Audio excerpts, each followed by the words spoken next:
Hey there. So, listen here. Deep state war machine. I don't trust you at all. On anything. Except for the probability that I am just a number in a game that's going to die. Alright, that's about as far as I trust you, is that I am a number in a game that's going to die. At best. At worst, I am an early target for whatever the fuck your plans are for domestic operations. Naturally, I think at the end of the day, especially in context of what happened in ICE, I think people are having a hard time believing in all sorts of things. And I think that we've reached the point, because it's been a very, very long time, and this is why everybody is fucking psychologically devastated right now, because up until this point, and it's not really because Donald Trump's special. Something happened despite the fact that Donald Trump happened. Because they wanted there to be more, somebody was helping and is still helping, because the manner in which they do what they do with politics has truly shaken people off, and there's a lot of movements of poison that are out there because of it, and then there's a lot of movements like the ones that I care for.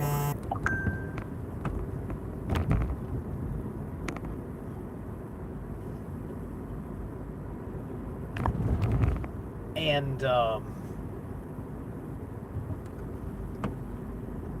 I have a strong imagination of what it's like appointing who you gotta fucking appoint to do a thing amongst the limited amount of people of quality you have available.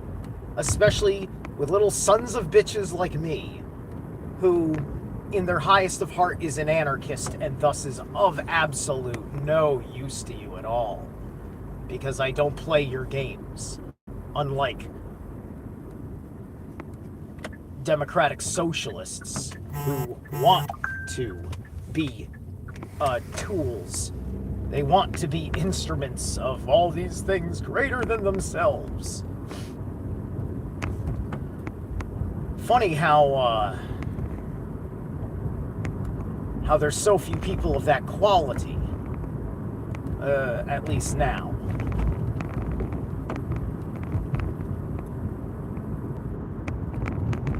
Maybe during the midterms, they'll run on an oppressed Maoist revolution narrative. Like all these people that got fucking shot by ICE, one dude lost his eye, it's just like, hey kid, maybe if you learn something, you'll be Odin. I mean, I doubt it, but, yeah. Anyway.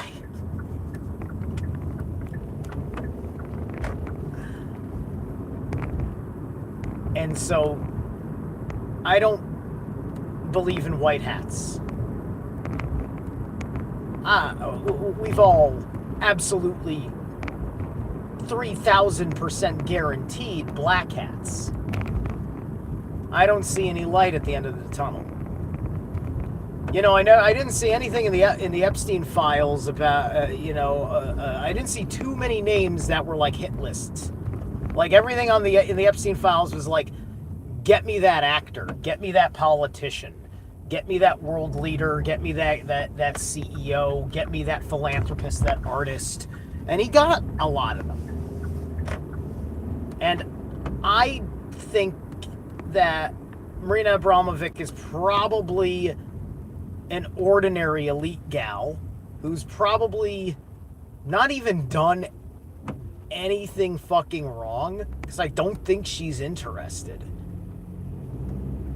I don't think she's fucking interested. I think there's a level they play like that. I mean, she is a fucking Ashkenazi woman of dignity who came from prominent people in her communist world. She tells the Rothschilds that she's still a communist, although I heard her say disparaging things about communism. But maybe that's because of what communism was then. Because, hey, look, our republic evolves. China is not Maoist China anymore, but it still is using the same fucking operating system. They just gave it an update. That's all they did. And they, more wisely than the Soviet Union, embraced a capitalist communist hybrid, which is technically fascism. Right? And then that gets into the question of how bad is fascism? Well, it's pretty bad, but when they do it right, like they do in China, where it can sustain itself, if it lives up to the lie that it needs a big capitalist country, like, if they're taking care of their people, whatever, that's their system. I mean, I think a lot of China doesn't seem like it's that bad, right? And believe me, I give the CCP all sorts of shit. So, here's my point.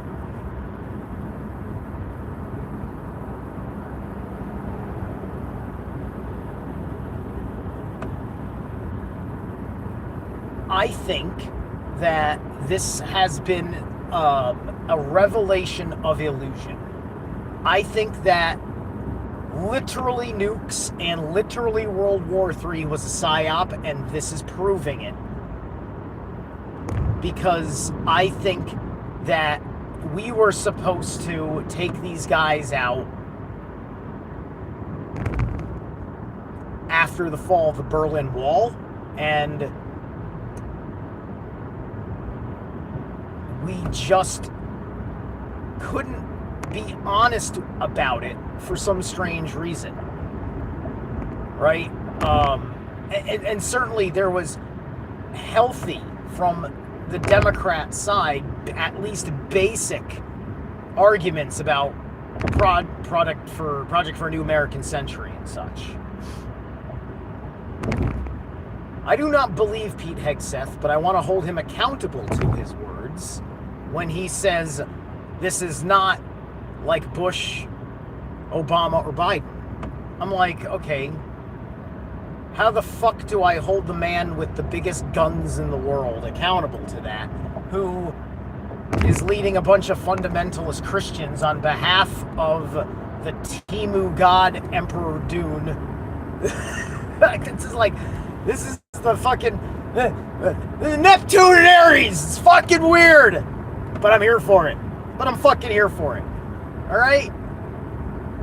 Because I don't think it's healthy to live in a loop every time there's a war, and just to kick back into gear with your anti-war rhetoric as such. I think everybody fucking gets all the principles now. We literally have to now sit down as men at table and talk about the situation. When there's a fucking missile flying over your fucking head, gods forbid that enters our Dasein. Are you going to sit in a committee complaining about war? Or are you going to actually sit in a war room because, whether you like it or not, war hath landed upon thee? Because you're going to be worthless as a podcaster if that is what comes next. And only if you're lucky will you be the voice of the resistance.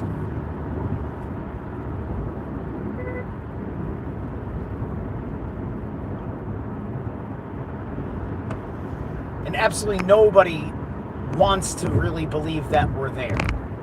This is all political posturing. It's all fucking really weird